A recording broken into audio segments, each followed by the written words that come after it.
Sir ಈಗ sir ಸಿದ್ದರಾಮಯ್ಯನವರು ಈಗ ದೇವರಾಜ್ ಅರಸು ಅವರ ದಾಖಲೆ ಬ್ರೇಕ್ ಮಾಡಿದ್ದಾರೆ ಸರ್. ಇನ್ನೂ ಕೂಡ ಪೂರ್ಣಾವಧಿ ಸಿಎಂ ಆಗ್ತಕ್ಕಂತ ಒಂದು ವಿಶ್ವಾಸವನ್ನು ವ್ಯಕ್ತಪಡಿಸಿದ್ದಾರೆ ಸರ್. ಅಲ್ಲ, ನೀವು ದೇವರಾಜ್ ಅರಸು ಅವ್ರ ಜೊತೆಗೆ ಇದ್ದಂಥವ್ರು ಸರ್, ಅವರ ಒಂದು ಇದೆಲ್ಲ ಬಂದಂಥವ್ರು. ನಾವೆಲ್ಲ ದೇವರಾಜ್ ಅರಸು ನಮ್ಮನ್ನ ಬೆಳೆಸಿದವರು, ಐಡೆಂಟಿಫೈ ಮಾಡಿದ್ರು. ನನ್ನಂತ ಬಹಳ ಜನ ಯುವಕರನ್ನ ಅವತ್ತಿನ ದಿವಸ ಬೆಳೆಸಿದಂಥವ್ರು. ಬಹುಶಃ ದೇವರಾಜ್ ಅರಸರನ್ನ, ಇಂದಿರಾ ಗಾಂಧಿಯವ್ರನ್ನ ಸಿದ್ದರಾಮಯ್ಯನಷ್ಟು ಬೈದವ್ರು ಯಾರೂ ಇಲ್ಲ. ಅಷ್ಟೊಂದು ಬೈದಿದ್ದಾರೆ. ಈಗ ದೇವರಾಜ್ ಅರಸು ಬಗ್ಗೆ ಮಾತಾಡ್ಲಿಕ್ಕೆ ಹೋಗ್ತಾ ಇದ್ದಾರೆ.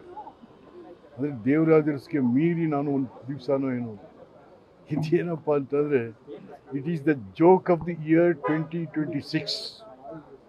ದೇವರಾಜ್ ಅರಸನ್ನ ಬ್ರೇಕ್ ಮಾಡಿದ್ದೀನಿ ಅಂತಂತ ಹೇಳಿ ನಮ್ಮೆಲ್ಲ ಮೀಡಿಯಾದವರು ಎಲ್ಲ ಬರೆದಿದ್ದಾರೆ, ತಾವು ಎಲ್ಲ ತೋರಿಸಿದ್ರಿ. It is the joke of the year 2026. ಬರೀ ಅಷ್ಟೇ. ಏನಾಗಿದೆ? ದೇವರಾಜ್ ಅರಸರು ಹಾವನೂರು ವರದಿ ತೊಗೊಂಬಂದರು. ಇವತ್ತು ಹಿಂದುಳಿದವ್ರ ಮನೆಯಲ್ಲಿ ಯಾರಾದರೂ ಒಬ್ಬ ಅಸಿಸ್ಟೆಂಟ್ ಕಮಿಷನರ್, DC, ತಹಶೀಲ್ದಾರ್ ನಮ್ಮ ಮಕ್ಕಳು ಅಳಿಯಾನೋ ಇದ್ದರೆ because of Devaraj Aras Havanur commission report. ನೀವೇನ್ರಿ ಯಾವುದು ಹಿಂದುಳಿದ ವರ್ಗದ ಮಾಡ್ತೀನಿ ಅಂತಂಥೇಳಿ 10 ವರ್ಷ ತಲೆದಸಿಗೆ ಹಾಕೊಂಡು ಮಲಗಿದ್ರಿ. ರಾಹುಲ್ ಗಾಂಧಿ ಹೇಳ್ದ ಅಂತದ್ದು ಬಿಸಾಕೆ ಬಿಟ್ರಿ. ಅದನ್ನು ಯಾರು ಯಾವ ಅಹಿಂದ ಲೀಡ್ರಪ್ಪ ನೀನು? ಕಾಂಗ್ರೆಸ್ಸೇ ಅಹಿಂದ, ಕಾಂಗ್ರೆಸ್ಸೇ ಅಹಿಂದ. ನೀನು ಕಾಂಗ್ರೆಸ್ ಬಗ್ಗೆ ಮಾತಾಡ್ತಾನೆ ಇಲ್ಲ ಸಿದ್ದರಾಮಯ್ಯ. ಬರೀ ಅಹಿಂದ ಅಹಿಂದ ಆಗರಿ. ನಿನ್ನ ಬೆಳೆಸ್ತವ್ರು ಯಾರು? ಹಾಗಾಗಿ ಇವತ್ತು ರಾಜ್ಯದಲ್ಲಿ ದೊಡ್ಡ ದೊಡ್ಡ ಕೋಲಾಹಲಗಳು ನಡೀತಾ ಇದ್ದಾವೆ. ರಾಜ್ಯದಲ್ಲಿ ಶಾಂತಿ ಇಲ್ಲ, ಸುಭಿಕ್ಷತೆ ಇಲ್ಲ.